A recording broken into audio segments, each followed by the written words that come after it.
Hello, I'm Headley, another fat bearded man talking about records.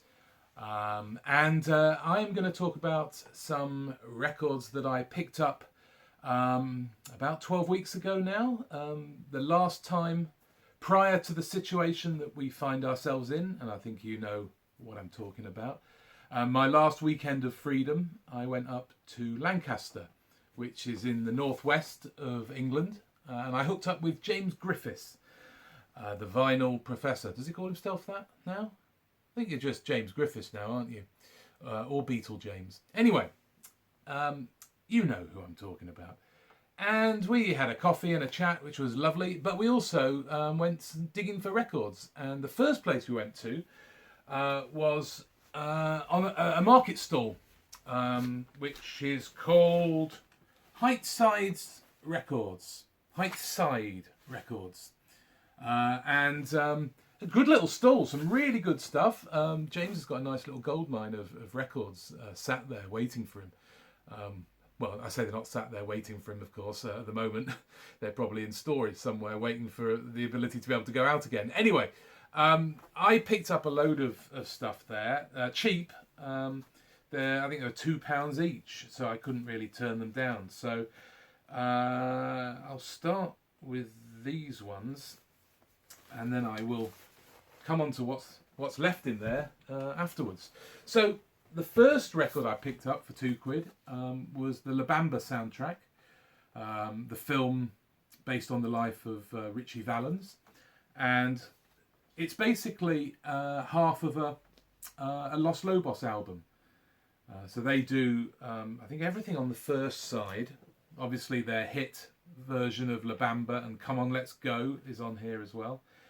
But on the other side, there's other people like Marshall Crenshaw and Bo Diddley. Who Do You Love by Bo Diddley's on here as well. Really nice. I'm a big fan of Los Lobos, so it's great to have some more Los Lobos in the collection. Okay, next up was, I had not, the name was not familiar. This is Jim Rooney, Ready for the Times to Get Better. Now, I'm not familiar with the name, but I'm familiar with the song. Ready for the Times to Get Better was done by Crystal Gale, one of her more rocking tunes. And Joe Sun, another kind of outlaw country guy. Anyway, so I knew the song. But then I looked on the back and there was various people I'd heard of. So we've got Jack Clement playing on here, who obviously produced a lot of Nashville players and Johnny Cash. It says we've got Rick Nelson on drums. I don't know if it's that Rick Nelson. But then I noticed also that there are songs by John Prine, Bobby Charles, and No Expectations by the Rolling Stones. Anyway, so I dragged it home, had a listen, and it's much what I thought it would be. It's from 1980, released on Appaloosa record label, which is an Italian record label. I've got a few records of theirs. And yeah, so it's kind of folky, rootsy country, sort of, I suppose, outlaw country. I don't really like using the term. And I didn't know the name, but I did a little bit of research and I found out that I should know his name because he's perhaps more famous for producing other people's albums.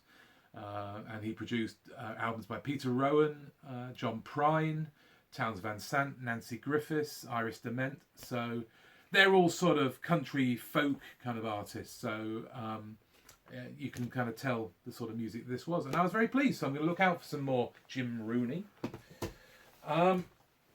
The next thing I picked up was a Doc Watson collection. This is the Essential Doc Watson from 1973 on Vanguard. It's a double album. If you don't know Doc Watson, his name is Arthur Watson, and he was a blind country guitar picker, a flat picker, excellent guitar player. And this is a collection from, I think, about 3 albums, including recordings from the Newport Folk Festival. So that's really good, like I said, on the Vanguard label. And perhaps more more interested to find this. This is an album of his called Doc Watson in Nashville. Good Deal. Dig the groovy psychedelic cover. I love the paisley background. That's excellent, and he looks quite demonic there. You wouldn't want him dealing to you, would you? Yeah. Anyway, and yeah, this is a bit more filled out. This is from, what's the date of this? I should have checked this out, shouldn't I? On the Vanguard label, the Black Vanguard. This is from '68. I assume it's an original. I don't know if it's a repress. It could well be. But yeah, a bit more of a band feel with various.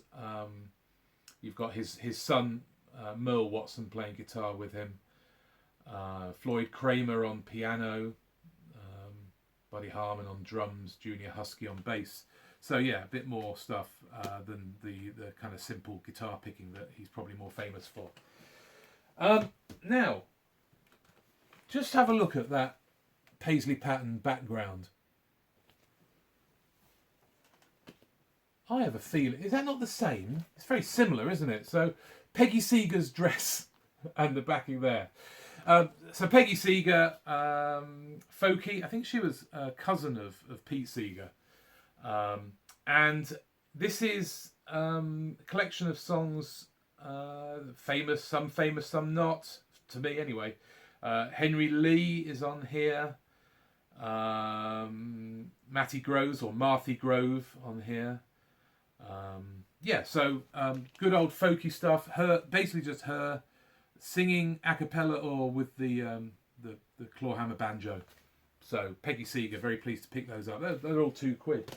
Anyway, those were what I picked up at the market stall, and one of the reasons I had gone up to Lancaster was James had said that his local Oxfam shop had got a load of country records in, and I should perhaps check them out, which I did. And yeah, there was some good stuff there, and I'll show you what I picked up. Again, I think I paid £1 each for these. They had a load of records out the back that they went and got, so that I could root through those as well, which was nice. That was good. So the first one, and this is on my favourite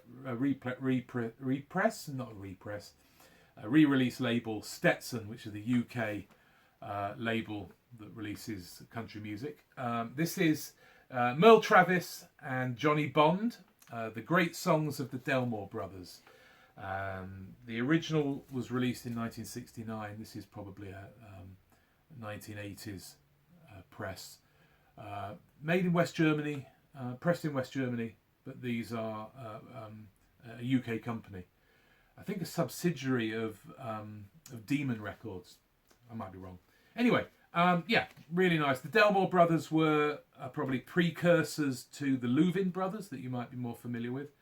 And they were sort of the close part harmony singing that sort of kind of one of the first really that long line of brother singers that you got, which would go through obviously the Louvin brothers and then to the Everleys. Anyway, so really nice to pick that up. A really nice sounding album. Of course, Merle Travis is a great guitar picker. Talking about the Louvin brothers, I picked up The Many Moods of Charlie Louvin, of course. After Ira died, well, actually they'd split up and he'd already gone solo. But after, obviously, Ira died, there was no chance of getting back together again. So this is a solo album from Diddly Doo. Let's have a look. Probably a 68 or something like that. It's not going to tell me. Well, of course. Don't you hate? So it's Capital, the Rainbow Rim, whatever you want to call it. And I liked the original inner sleeve with all the records that you can decide you're going to get. Who have we got? The Beach Boys, the Beatles, yeah, everything on Capitol. Anyway, obviously the Louvins were a kind of a sort of a folky country gospel outfit, and obviously there's always gospel, but this has him doing. Well, it's got When I Stop Dreaming, which of course is a Louvin Brothers song, and I think they're sort of more Nashville versions of those original Louvin recordings. At least that one is. And yeah, not as good as the Louvin's, Charlie on his own, but really nice having, and it's a nice record. Look at the cover's really nice. The dynamic Stonewall Jackson, kind of one of the honky tonkers. This is a Columbia recording, limited edition apparently. Is this going to tell me when it's released? I can't see. Yeah, I don't know. The brown label. Yeah, so nice Stonewall Jackson honky tonk stuff from the I suppose the late 60s. Tommy Collins. This is sings country songs. This is a guy who he was sort of I suppose in his time was sort of country pop. He did the Battle of New Orleans. What was it? Springtime in Alaska. It's 40 below. Are they on here? What have we got on here? No.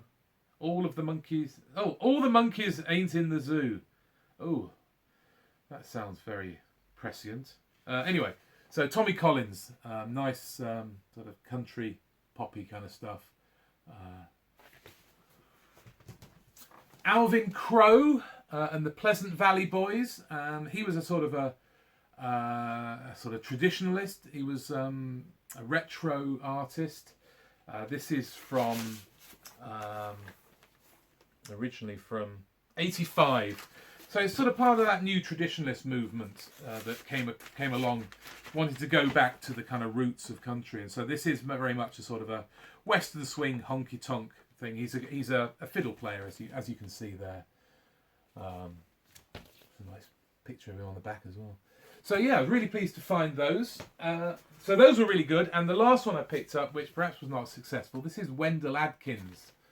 The album called Can't Let You Be a Memory. It's on the what's it label? The Sundown label. I've got some country music on the Sundown label, and I've really liked it.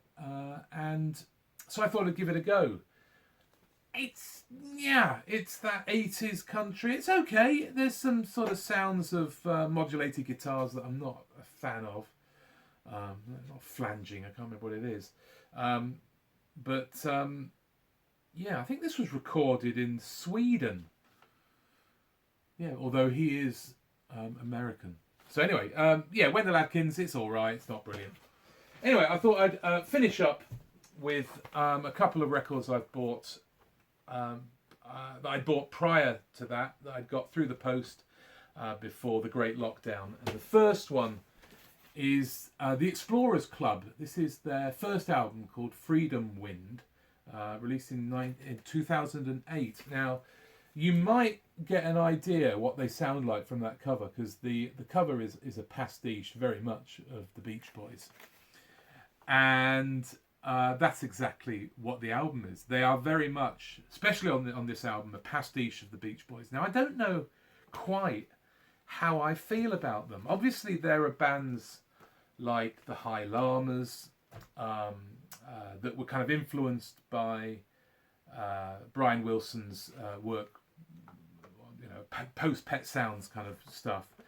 And that kind of works because it's more of a homage than trying to pass itself off. This is a little bit too close for comfort, really.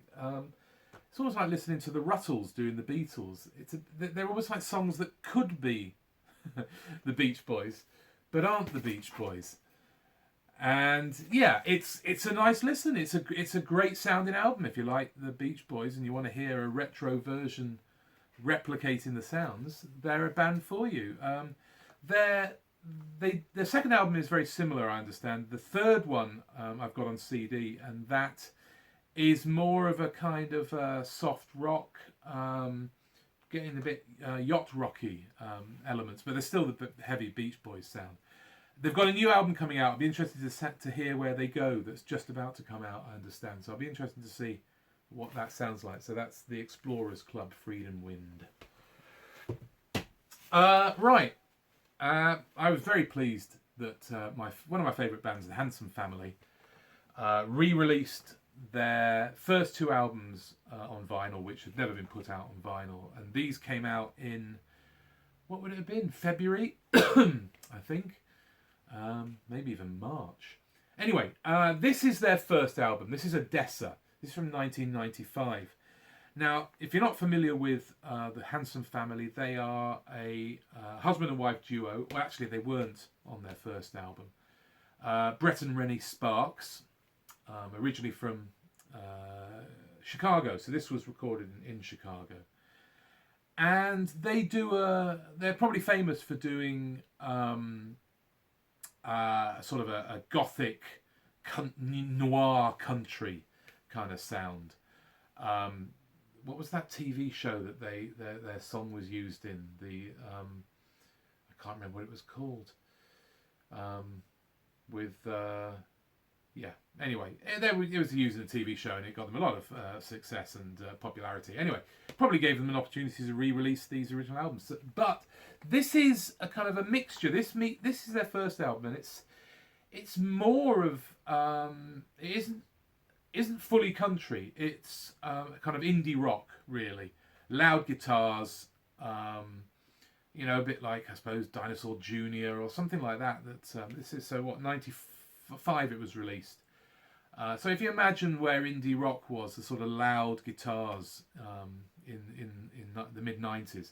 And half of it is that, and half of it is this more sort of gothic country sound. So very pleased that they've released that, and they on the same day released their second album. This is Milk and Scissors, released in '96, and yeah, this drops a lot of that indie rock and focuses far more on the gothic country, which is probably for the best. There's still some loud guitars on here. There's a great tune called Winnebago Skeletons, which, is still got the loud guitar.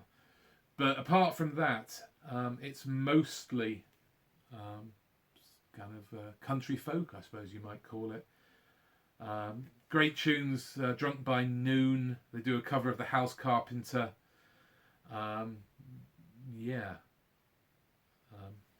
Three-Legged Dog.